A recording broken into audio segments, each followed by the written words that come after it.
Beautiful people and welcome to my channel. Monsoon start हो गए हैं। मौसम तो बहुत प्यारा है और बहुत मज़ा आता है बारिश का मज़ा लूटने में, लेकिन मॉमीज़ के लिए जो सबसे बड़ी टेंशन इस मौसम की ये है वो ये कि बच्चे बहुत ज़्यादा बीमार होते हैं, खांसी ज़ुकाम। तो हम ऐसा क्या कर सकते हैं जिससे उनका इम्यून सिस्टम हम इतना स्ट्रॉन्ग बना पाएँ कि बच्चे कम से कम बीमार हों या फिर ना हो। तो जिन खास चीज़ों का हमें ख्याल रखना है अपने बच्चे का इम्यून सिस्टम बढ़ाने के लिए वो है, सबसे पहले हम उसका फ्लूइड बहुत अच्छे से मेंटेन करेंगे। हमें जितना हो सके उन्हें हाइड्रेटेड रखना है। फ्लूइड्स में आप बच्चे को क्या क्या ऑफ़र कर सकते हो। वार्म वाटर तो हो ही गया, जैसे आपका घर के बने काढ़े हो गए, सूप्स हो गए, आपका ब्रॉथ हो गया, ये सारी चीज़ें हाइड्रेट तो करती ही करती हैं। साथ में coconut water, yes, most important thing. तो इन फ्लूइड से क्या है, बच्चे का जो इलेक्ट्रोलाइट बैलेंस है बॉडी में वो बहुत अच्छे से मेंटेन होता है और वो हाइड्रेटेड भी रहता है। तो ये आपको बहुत अच्छे से याद रखना है कि जितना हो सके उतना coconut water, broths, soups, warm water and घर का बना काढ़ा बच्चे को ऑफर करना है। सेकेंड मोस्ट इम्पॉर्टेंट चीज़ आती है सीजनल फ्रूट्स, बहुत ज़रूरी है।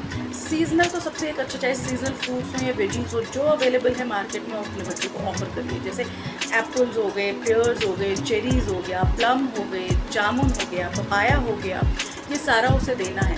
टोडलर्स खास तौर से अगर किसी एक स्पेसिफिक फॉर्म में फ्रूट लेना पसंद नहीं करते हैं तो किसी दूसरे तरीके से ऑफर करके देखिए, लेकिन फ्रूट्स मैंडेटरी हैं क्योंकि इनमें विटामिन ए, सी, एंटीऑक्सीडेंट्स, ये सब ज़रूरी चीज़ें हैं जो बच्चे का इम्यून सिस्टम बहुत अच्छे से मेंटेन करेगी, उनका डाइजेशन बहुत अच्छा रखेगी। नेक्स्ट इंपॉर्टेंट चीज़ और थर्ड इंपॉर्टेंट चीज़ जो आपको याद रखनी है वो है वेजिटेबल। सारे सीजनल वेजिटेबल ज़रूर ऑफर करने हैं, और ये तो सीज़न ही है। लौकी, तोरी, कद्दू, रेडिश, टोमेटोज़, ये चीज़ें बहुत अच्छी मिलती हैं सीज़न में, तो ये सारा आपको ऑफ़र करना है अपने बच्चे को।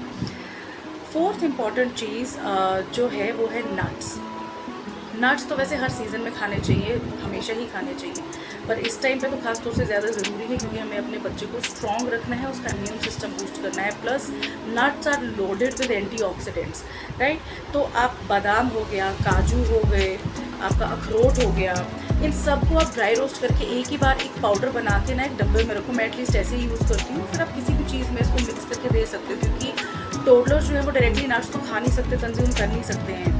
तो ये प्रो टिप उनके लिए कि आप ड्राई रोस्ट करके पाउडर बना के रख दीजिए सारे ड्राई फ्रूट्स का, नट्स का, एक डब्बे में रखिए। फिर आप चाहे शेक्स में या किसी खाने में अगर डाल सकते हो तो वैसे करके आप दे सकते हो। चीज़ जिसका आपको खास ख्याल रखना है वो है स्पाइसेस बच्चे को ज़रूर ऑफ़र करनी है क्योंकि इससे भी आपका जो ये आपका इम्यून सिस्टम है वो अच्छा स्ट्रॉन्ग रहता है।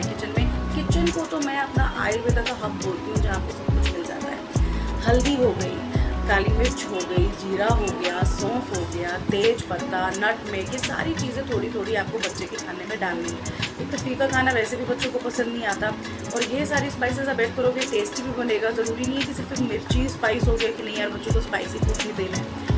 काली मिर्ची होती है, हल्दी होती है, सौंफ, जीरा, लौंग हो गया, तो ये सारी चीज़ें उनके खाने में हम इंकॉर्पोरेट करेंगे तो उनका इम्यून सिस्टम बहुत बेहतर रहेगा। और बाहर का तो सवाल ही पैदा नहीं होता है। ये तो मैं मम्मीज़ को भी बोलूँगी कि मानसून में खास तौर से बाहर का ना खाइए, क्योंकि कभी कभी क्या होता है जैसे हमारा मन कर गया चलो जी मोमोज़ खाते हैं, है ना, बच्चा साथ में है, उसने बोल दिया मेरे को भी थोड़ा सा चाहिए, ऐ करके चिल्लाने लग गया तो थोड़ा सा बाइट हमने ऑफ़र कर दिया। बट जो मानसून का टेम्परेचर होता है ना, ये बिल्कुल आइडियल होता है for bacterial and fungal growth and water borne diseases. तो इस टाइम पे तो खास तौर से हमें ख्याल रखना है कि बच्चे को तो देना ही नहीं है बाहर का खाना, आप भी अवॉइड करिए तो अच्छा है। और तला भुना ये सब तो वैसे भी टोडलर्स को हम ऑफर नहीं करते हैं, और अभी तो बिल्कुल भी नहीं करना चाहिए। डाइजेस्टिव प्रॉब्लम काफ़ी आती है, इंडाइजेशन का प्रॉब्लम हो गया, ब्लॉटिंग का प्रॉब्लम हो गया, वो सारे क्रिएट होते हैं फ्राइड फूड से। तो fried food again is a big no in this season and otherwise also. Second आपका लास्ट आपका आता है फिर क्लोथिंग, जिसका हमें खास ख्याल रखना है। क्लोथिंग में आप प्रेफर करिए कि कॉटन का और लाइट कपड़े पहनाएं दिन में, रात में लेकिन आपको खास ख्याल रखना है क्योंकि रात में टेम्परेचर डाउन होता है, तो एक लेयर एक्स्ट्रा पहनाइए बच्चे को और फुल स्लीव्स की कोशिश करिए अगर है तो बेस्ट रहेगा, टेम्परेचर मेंटेन रहेगा उनकी बॉडी का। अब लास्टली एक प्रो टिप मैं आपको देती हूँ ज़ुकाम से बच्चों को बचाने के लिए। ये सारी चीज़ें तो इम्यून सिस्टम बढ़ाएंगी। अब अगर ज़ुकाम हो गया बच्चे को तब क्या करें, दवाइयाँ दे दें? नहीं, वो तो लास्ट ऑप्शन होना चाहिए अगर सिचुएशन बिल्कुल आउट ऑफ कंट्रोल है। बट स्टार्टिंग में ही अगर आपने ज़ुकाम को सही चीज़ से वापस पलटवार कर दिया ना तो वो आगे बढ़ेगा नहीं कभी। ये मेरा सेल्फ आजमाया हुआ है कृषा के ऊपर।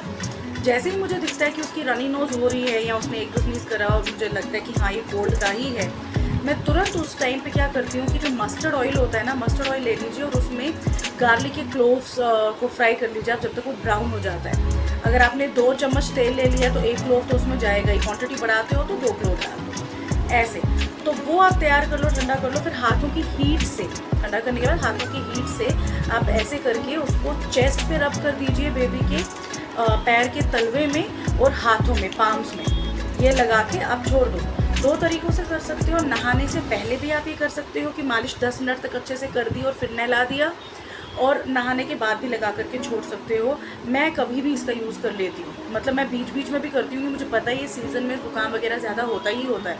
ये बिल्कुल खींच के निकाल देता है ज़ुकाम बच्चे के शरीर से। अभी 2-3 दिन पहले मुझे लग रहा था कि उसको हल्का सा कोल्ड हो रहा है, मैंने उसी टाइम उसको ये लगाना शुरू कर दिया ऑयल चेस्ट पे, पैर पे और हाथों पे, टचवुड उसका आगे कोल्ड गया ही नहीं।